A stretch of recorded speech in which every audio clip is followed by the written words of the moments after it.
Hello, welcome back. My name is Andy, and here we are at Picture Perfect Greek. We are learning Greek today with poetry. Yannis Ritsos is a poet whom I particularly love. He was a left-wing poet, which in Greece means something about the language he used. In Greece, you can, or you could, particularly during the 20th century, this has fallen off a little bit, but you could clearly say what political positions somebody had by looking at his use of Greek and the language he used. And there would be this language that is closer to ancient Greek, or perhaps to the Greek of the Bible, which would be the Katharevousa, the clean language. And this clean language is always backward-looking, and it is not the language that the people were using, at least not in the second half of the 20th century. And then there was, already since the 19th century, trend towards the Dimotiki. And the Dimotiki is the language of the people. And so politically progressive people, parties, movements always used a language that is closer to the language of the people, that is more Dimotiki, while politically conservative parties, people, organizations tended to use a language that is more conservative, that is closer to the language of ancient Greece. It is not ancient Greek, it is still kind of modern Greek, but it is a much more complex Greek with a vocabulary that is different and that is not actually used by the people today. And this was a very clear division in society. So you had lawyers and doctors, for example, speaking the Katharevousa as a sign of their status. If you went to a university, you were often confronted with Katharevousa. I have some medical textbooks at home because at one time I was interested in medicine. And these medical textbooks are written in the Katharevousa, in the ancient language, although they are used, or they were used at least in the 1980s, in universities that were in a fully normal modern Greek environment. It was just the thing of status, to be able to speak this language correctly, to know about this language, to be able to understand it, made you a higher class person. I imagine that this is much like dialect is used, pronunciation is used in English, especially in the UK, where you would have this received pronunciation, the Queen's English, and then you would have the local dialect of some place in England, which would not be this. And from this, if you know about these English dialects and pronunciations, you would not only be able to say where people come from geographically, but you would be able to categorize them into social, kind of social stratification. Who is the higher social class and who is the lower class? And this was very much in Greece also the case. And so this, after the dictatorship was gone again and Greece was freed from them, we had this modern language as a sign of progress, as a sign of now being a democracy, a democratic state, in which the state speaks the language of the people. And then there was a movement to popularize in law, in legal proceedings, the Demotiki, the language of the people, and to convert the language of the courts to the language of the people. Because for a very long time there had been this crazy situation where the courts spoke one language and the people who were in the court as accused, as defendants, or as witnesses, they spoke another language and they could not even understand what the court was saying. So this was a crazy situation, and it's very important that in a democracy, the government, the courts, the administration speaks the language of the people, because they're supposed to serve the people. And so this was slowly over the 20th century, it was a change that happened. And with successive left-leaning governments, this was continued, this process. And so now we thankfully have a state that speaks mostly the Demotiki, the language, the normal language of everyday communication. And Some people were very important in this process, and Ritsos is one of them, who for a long time in his life was not in the favor of the governing powers, and he was persecuted, he was imprisoned because he was left-leaning, he had communist sympathies, he was speaking the language of the people, he was writing in the language of the people, and this made him a suspect. And of course, he promoted the language of the people immensely. He made it into a tool of expression, of poetic expression, in a way that very few had done before him. And today we will see a little bit of one of his poems. I found it difficult to select something because Ritsos wrote so many poems. He wrote an incredible number of poems.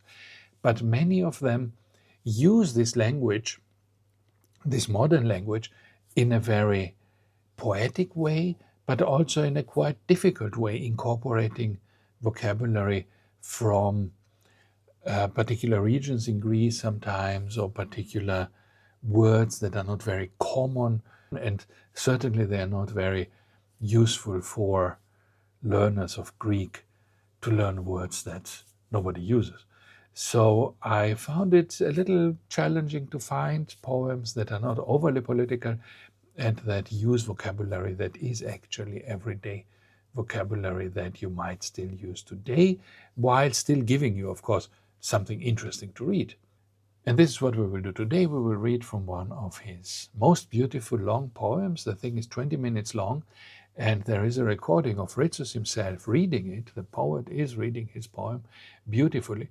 And this recording is thankfully also on YouTube, and I will put it here into the Substack. I will give you the address. So if you want to find the parts that we talk about written down, together with the translation, together with the glossary, and if you also want to listen to this recording, then go to the Substack. I will leave the address here, and there you will find the link and all these materials. And so now let's go into it now. We hear Ritsos reading from this poem. This poem is more of a story. It's not like you would think of a poem in the sense that it rhymes or that it has a particular metric structure. This is prose. It's poetry in the sense that it is poetical prose.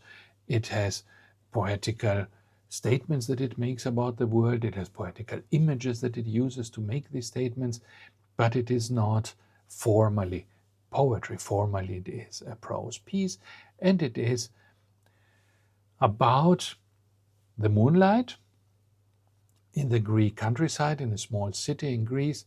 It is a night, the moonlight is shining, and the music of the Moonlight Sonata by Beethoven is accompanying this piece in the background as Ritsos is reading it. And he explicitly writes into the poem also that this has to be done like that. In the background we hear this music. At multiple places the third wall or fourth wall is broken, in the sense that the poet speaks directly to the audience and describes the scene or describes the music that we hear. So it's not immersive in that sense.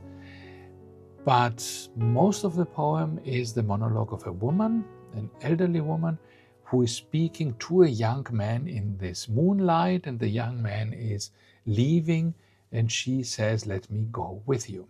Now, this being a 20-minute long poem, and if I want to explain every word, this will be over 2 hours of recording, so we will not do this today. I will just give you the very beginning, the first few sentences from this, and you can tell me later if you liked it, if you thought that this was great or good or bearable, or perhaps you hated it. Leave it in the comments, and if there is enough support for a second session in which I can pick some other highlights out of this, then I will be happy to make a follow-up recording for you where we explain some more about it. Now, I don't take my favorite pieces from the poem for this video, just because my favorites would be distributed all over, and then without context it's difficult to understand. So I want to give you the beginning so that you see how it starts, what the situation is. And if you're interested in some more poetic passages, then write me in the comments and I will make a second video. So let's go into it. Here we go.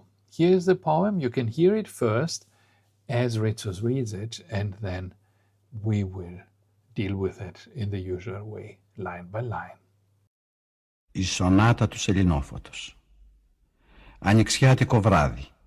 Μεγάλο δωμάτιο παλιού σπιτιού. Μια ηλικιωμένη γυναίκα ντυμένη στα μαύρα μιλάει σε έναν νέο. Ανοιξιάτικο βράδυ. A spring evening. Annixiatico means spring. Anixi is the spring. Annixiatico is an adjective.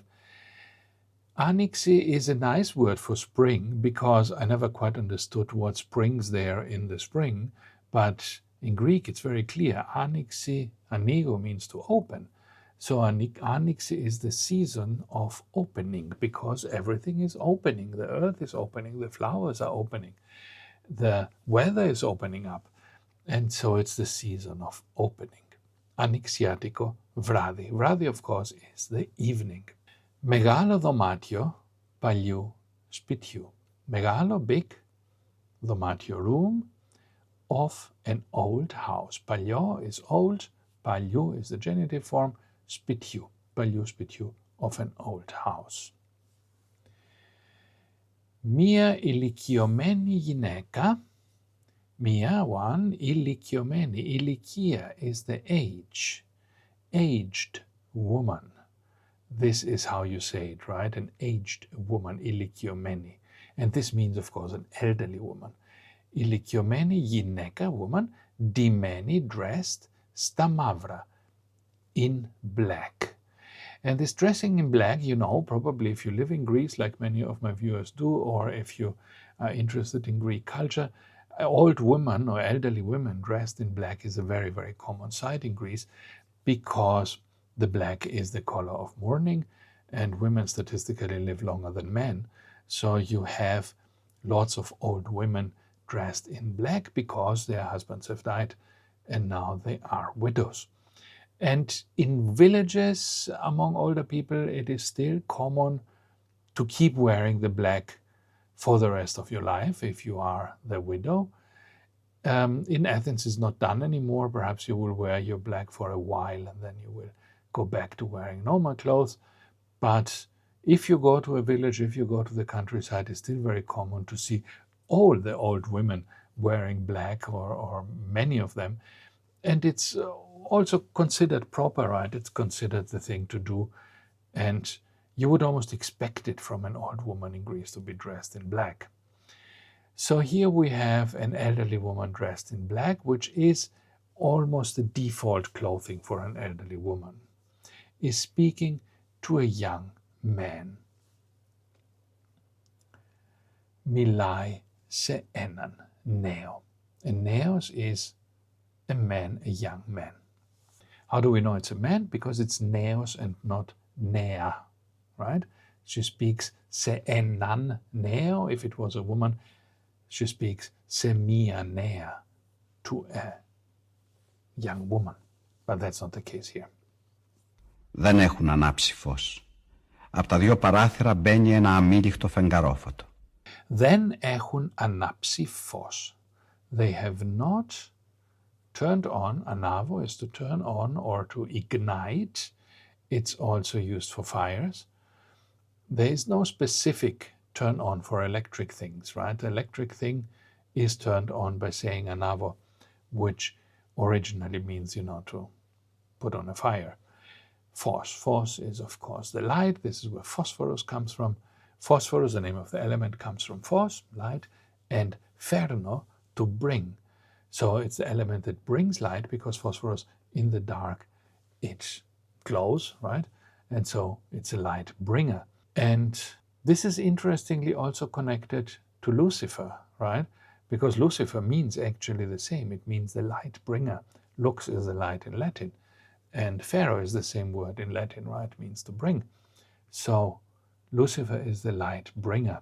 So what the background of this is, I cannot tell you right now, but it's certainly interesting that the devil is a light bringer, right? Απ' τα δύο παράθυρα μπαίνει ένα αμήλικτο φεγγαρόφωτο. Απ' τα δύο παράθυρα, from the two windows, μπαίνει, comes in, ένα, one, αμήλικτο. Αμήλικτο means relentless, not getting any less, not getting any softer, not having any mercy with you. So something that you want to stop or you want to become less, but it does not. It insists, and insistent.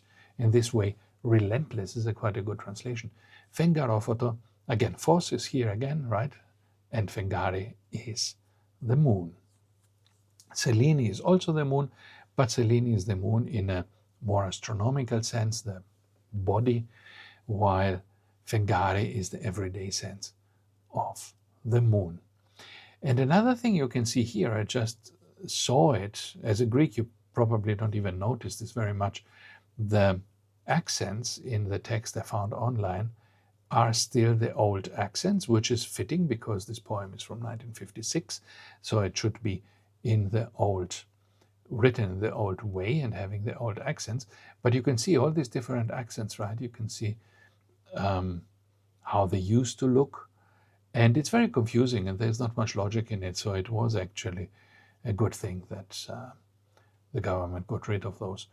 And now we have only one accent on the syllable that is actually being accented, stressed, while the other things that were mute, you never pronounced them, they are now gone. So these are remnants. They're not even from ancient Greece. They're remnants from the New Testament Greek.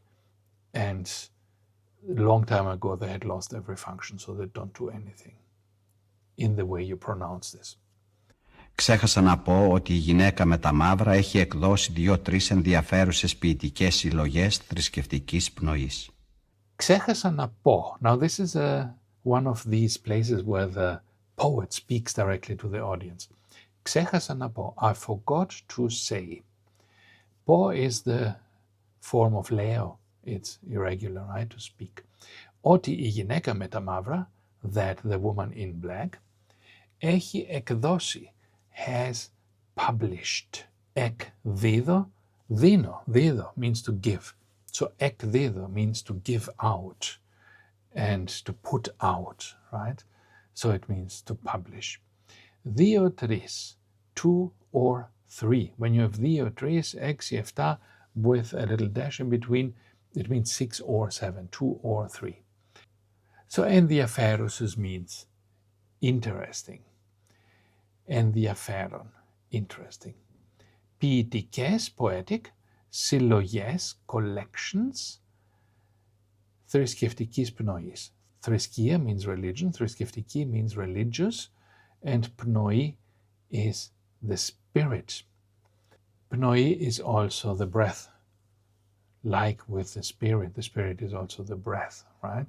But it also means here the spirit of something or the attitude of something.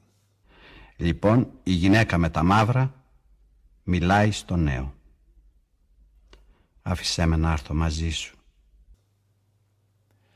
Λοιπόν, so, η γυναίκα με τα μαύρα, the woman in black, μιλάει στον νέο, speaks to the young man.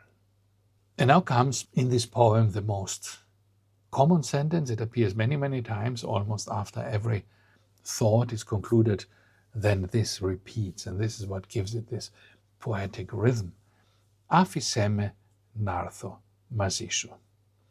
Άφησέ με, let me, and you see again how nicely you can see here with the tones, the tone of the me going back to the se. And this happens when you have this unstressed mu, me, su, and the previous word has 3 syllables, I think, and then the tone goes back to the previous word. So it's not άφησε me, which would be awkward to say with this stop in between, άφησε me. But now it becomes άφησέ με, because the tone goes back and the me now is unstressed. Άφησέ με, νάρθω. Comes from να, έρθω, to come. Let me, Άφησε me να έρθω to come μαζί σου, with you. And to make it more melodious, the να έρθω has become να έρθω. This is common also. Τι φεγγάρι απόψε. Είναι καλό το φεγγάρι. Δεν θα φαίνεται που ασπρίσαν τα μαλλιά μου. Το φεγγάρι θα κάνει πάλι χρυσά τα μαλλιά μου. Τι φεγγάρι απόψε. What a moon tonight. Απόψε means tonight, this evening, and the φεγγάρι we already had. Είναι καλό το φεγγάρι. The moon is good. The moonlight is good. Δεν θα φαίνεται, then, not, it will not be, θα φαίνεται, visible, it will not be visible. Φαίνομαι is to be visible, to show. Που άσπρισαν, that they became white. Άσπρο is white, ασπρίζω is the verb, to whiten, to become white. Τα μαλλιά μου, my hair. Μαλλιά is plural. The hairs, but it means the hair, but you can also use it in the singular. Μαλλί, το μαλλί, my hair. Το φεγγάρι θα κάνει πάλι χρυσά τα μαλλιά μου. The moon will make, θα κάνει πάλι again, χρυσά, golden. Χρυσό means golden, τα μαλλιά μου, my hair. Δεν θα καταλάβεις. Άφησέ με να έρθω μαζί σου. Δεν θα καταλάβεις. You will not understand. It means literally, but in this case it means you will not notice. So καταλαβαίνω can mean to understand, but it can also mean to notice. Δεν θα καταλάβεις. You will not notice. Άφησέ με να έρθω μαζί σου. Όταν έχει φεγγάρι μεγαλώνουν οι σκιές μες στο σπίτι.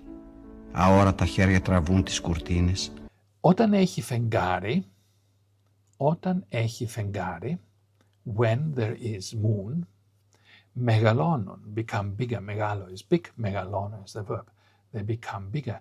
Οι σκιές, the shadows, μέσα στο σπίτι, in the house, inside the house. So when there is a moon, the shadows in the house grow larger. Αόρατα χέρια. Aorato means invisible.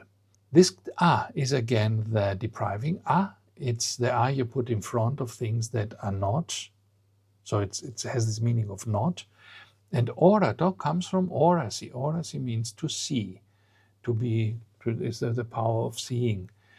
And this here then means not visible, not seeable. Orata. And you can also use it without the you can say orata. Something is visible. Είναι ορατό. I can see it. It is visible. Αόρατα χέρια. Χέρια, of course, are the hands. Τραβούν, τραβάω, means to pull. Τραβούν τις κουρτίνες, the curtains. Now the curtains is not a Greek word. This comes from probably Italian or something. It's a foreign word in Greek. Of course, it's the same now in English, right? This cortinas. But it's not a Greek word. Ένα δάχτυλο αχνό γράφει στη σκόνη του πιάνου λησμονημένα λόγια. Δεν θέλω να τα ακούσω. Σώπα. Ένα δάχτυλο αχνό. One. Δάχτυλο is the finger. Δάχτυλο. Αχνό. And αχνό means faint, hard to see, almost transparent, not very strongly visible. Γράφει, writes, στη σκόνη του πιάνου, in the dust of the piano, and what is meant here is the dust on top of the piano, right? Not the piano has dissolved into dust, but there's dust on top of it. Στη σκόνη του πιάνου, λησμονημένα λόγια. Λησμονημένα means forgotten. Λησμονώ is to forget. It's a somewhat poetic term. You would not say this in everyday speech. I have forgotten the telephone number. You wouldn't say λησμόνησα τον αριθμό τηλεφώνου. You would only say this in a poetic mood about something poetic. It's still very easily understood, everybody knows the word, but it's just not actively used in a non-poetic context. But here, of course, it fits perfectly, λησμόνη μένα λόγια, because it has this poetic quality to it.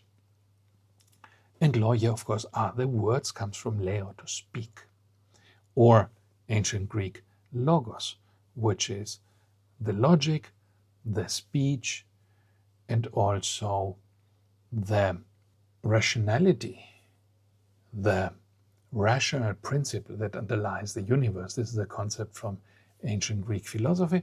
And you also find it in the Bible, where it says, in the beginning was the Word, and the Word was with God, and so on.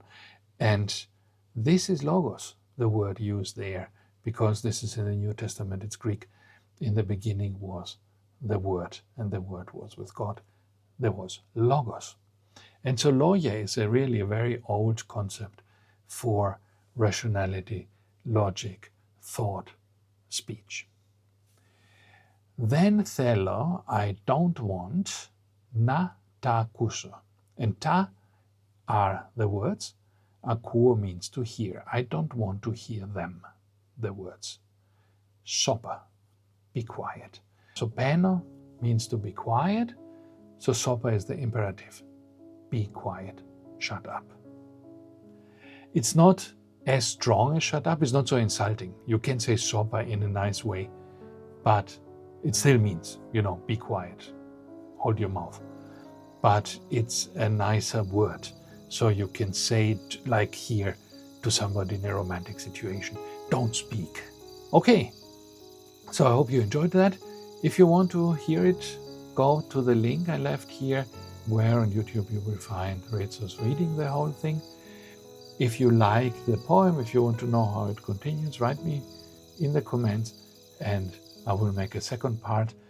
Of course, it's pretty long, so it now took me 30 minutes or something to go through this, and we haven't yet started almost, but I can do a few more pieces from it. If you go to the Substack, as I said, you will also find the glossary with all the words in there. And so that's it for today, and I hope to see you again next week. Bye-bye.